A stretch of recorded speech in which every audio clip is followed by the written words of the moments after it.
यीशु मसीह एक यहूदी व्यक्ति और रब्बी थे। उनका जन्म लगभग 2000 वर्ष पूर्व फिलिस्तीन क्षेत्र में हुआ था।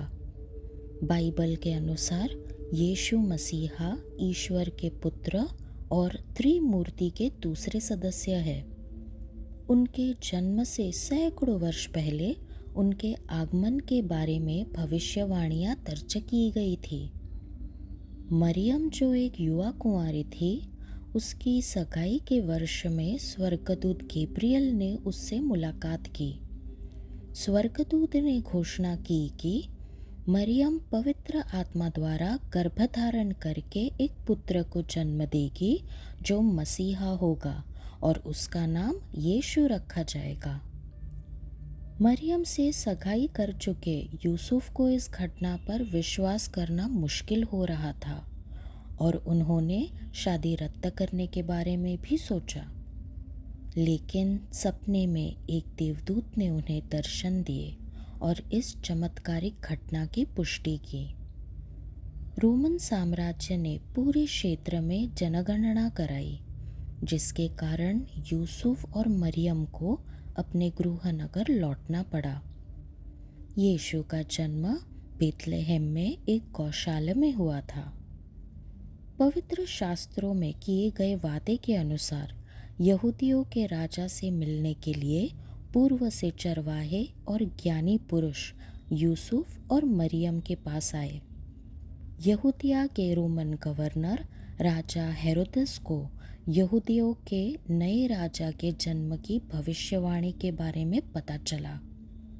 इस भविष्यवाणी की लोकप्रियता और अपनी सरकार के खिलाफ विद्रोह के डर से हेरोदस ने 2 साल से कम उम्र के सभी लड़कों को मारने का आदेश दिया। जब दंपति को पता चला कि हेरोदस यीशु को मारना चाहता है, तो वे मिस्र भाग गए और हेरोदस की मृत्यु तक वहीं रहे। हेरोदस की मृत्यु के बाद वे गलीलिया के एक शहर नासरत लौट आए, जहाँ यीशु पले बढ़े और अपने उपदेशों की शुरुआत तक रहे। किशोर अवस्था में जब वे अपने माता पिता के साथ यरूशलेम गए, तो उन्होंने अपनी बुद्धिमत्ता और पवित्र ग्रंथों के गहन ज्ञान से विधि शिक्षकों को चकित कर दिया। यीशु जातीयता और राष्ट्रीयता दोनों से यहूदी थे। कई लोग पूछते हैं कि यीशु काले थे या गोरे।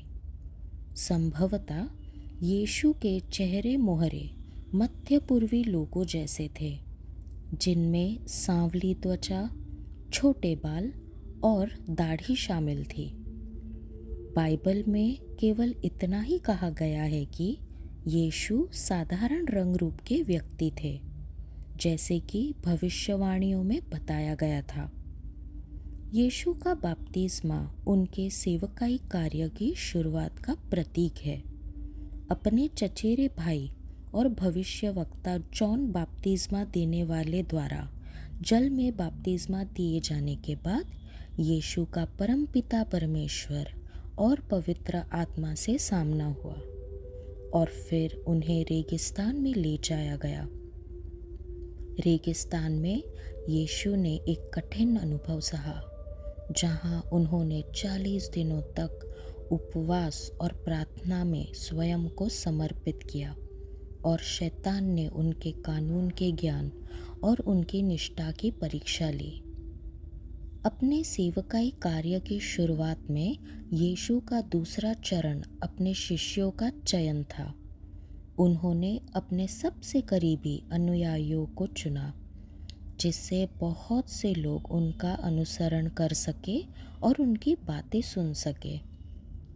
गलील सागर के किनारे यीशु ने 12 शिष्यों को बुलाया, जिन्हें उन्होंने प्रेरित भी नियुक्त किया। साइमन, एंड्रू, जेबेदी का पुत्र James, John, Philip, Bartholomew, Thomas, Matthew, Alphaeus का पुत्र जेम्स, थडियस, साइमन और गद्दार जूदास इस्कारियोट। 3 वर्षों के अपने भविष्य सूचक सेवकाई कार्य, शिक्षा और परमेश्वर के राज्य के प्रचार के दौरान यीशु ने जहाँ भी गए चमत्कार और अद्भुत कार्य किए। यीशु का पहला चमत्कार एक विवाह समारोह में हुआ था। प्रत्येक चमत्कार के साथ यीशु के दर्शन के लिए और भी अधिक भीड़ उमड़ने लगी। इससे उस समय के धार्मिक नेता परेशान हो गए और उन्होंने यीशु की जान लेने की साजिश रचना शुरू कर दिया। यीशु के शिष्यों में से एक जूदास इस्कारियत ने यीशु को फारसियों के हवाले करने के बदले में 30 चांदी के सिक्के लेने की पेशकश की। अंतिम भोज में यीशु ने शिष्यों को बताया कि उन्हें धोखा देकर मार डाला जाएगा। दुखी होते हुए भी अपने उद्देश्य को जानते हुए उन्होंने फसह का पर्व मनाया। दुखी होकर यीशु प्रार्थना के लिए जैतून पर्वत पर गए। गेत्सेमनी नामक स्थान पर यहूदा इस्कारियत ने यीशु को अधिकारियों के हवाले कर दिया। धोखा देने के तुरंत बाद उसने आत्महत्या कर ली। उसी स्थान पर यीशु ने क्रूस पर चढ़ाए जाने से पहले अपना अंतिम चमत्कार किया। यीशु ने महायाजक के सेवक का कान ठीक कर दिया, जिसे उनके शिष्य पेत्र ने काट दिया था। यीशु का न्याय याजकों की सभा में हुआ, फिर उन्हें रोमन अधिकारियों के हवाले कर दिया। पिलातुस को उन्हें दोषी ठहराने का कोई कारण नहीं दिखा, लेकिन लोगों ने बरअब्बास को रिहा करना और यीशु को क्रूस पर चढ़ाना बेहतर समझा और उन्होंने जोर जोर से चिल्लाते हुए ऐसा ही किया। यीशु को यातनाएं दी गई और अपमानित किया गया। गोलगोथा नामक एक पहाड़ी पर जहां अपराधियों को फांसी दी जाती है, उन्हें क्रूस पर चढ़ाया गया। अपनी अंतिम सांस लेने से पहले यीशु ने अपने पिता परमेश्वर को पुकारा। यीशु मसीह की मृत्यु 34 से 39 वर्ष की आयु के बीच हुई। यीशु के शरीर को अपवित्रता से बचाने के लिए एक कब्र में रखा गया था। क्रूस पर चढ़ाए जाने के 3 दिन बाद यीशु मसीह मृतकों में से जी उठे। उनकी शिक्षाओं से सीखने और उनके उपदेशों का अनुसरण करने वाली कुछ महिलाएं उनकी समाधि पर गई, लेकिन 2 स्वर्गदूतों को यह कहते हुए देखकर वे आश्चर्यचकित रह गई कि यीशु अब वहाँ नहीं है। शिष्य इस खबर से व्याकुल हो गए और कुछ दिनों बाद उन्हें यीशु को साक्षात देखने का अवसर मिला। यीशु 40 दिनों तक शिष्यों के साथ रहे, जब तक कि 500 से अधिक अनुयायियों के सामने उन्हें स्वर्ग में नहीं ले जाया गया। स्वर्ग जाने से पहले यीशु ने अपना अंतिम उपदेश दिया, जिसे महाआज्ञा कहा जाता है। उन्होंने अपने अनुयायियों को आदेश दिया कि वे उनके द्वारा लाए गए संदेश, यानी उनकी मृत्यु के माध्यम से पापों की क्षमा को पूरी दुनिया में फैलाएं। यीशु लौटेंगे। बाइबल में यह लिखा है, वह समय और दिन कोई नहीं जानता, केवल पिता परमेश्वर ही जानते हैं। इसलिए उनके वचन में दृढ़ रहना आवश्यक है, क्योंकि नियत समय पर चरवाहा अपनी भेड़ों को इकट्ठा करेगा। यीशु महिमा के साथ आएंगे और मानव जाति का न्याय करेंगे और पूर्ण न्याय स्थापित करेंगे।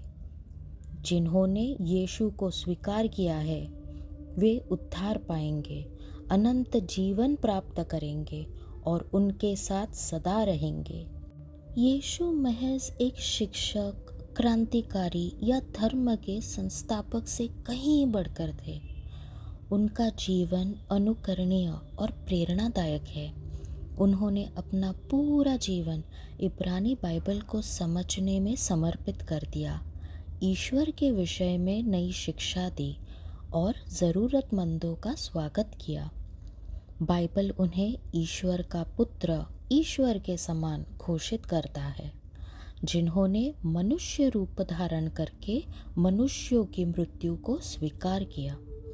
इस प्रकार उन्होंने अनंत जीवन का मार्ग सभी के लिए सुलभ बना दिया। यीशु एक परिपूर्ण मनुष्य थे जिनका बलिदान हुआ। ईश्वर ने उन्हें मृतकों में से जिलाया और उन्हें सर्वोच्च स्थान दिया।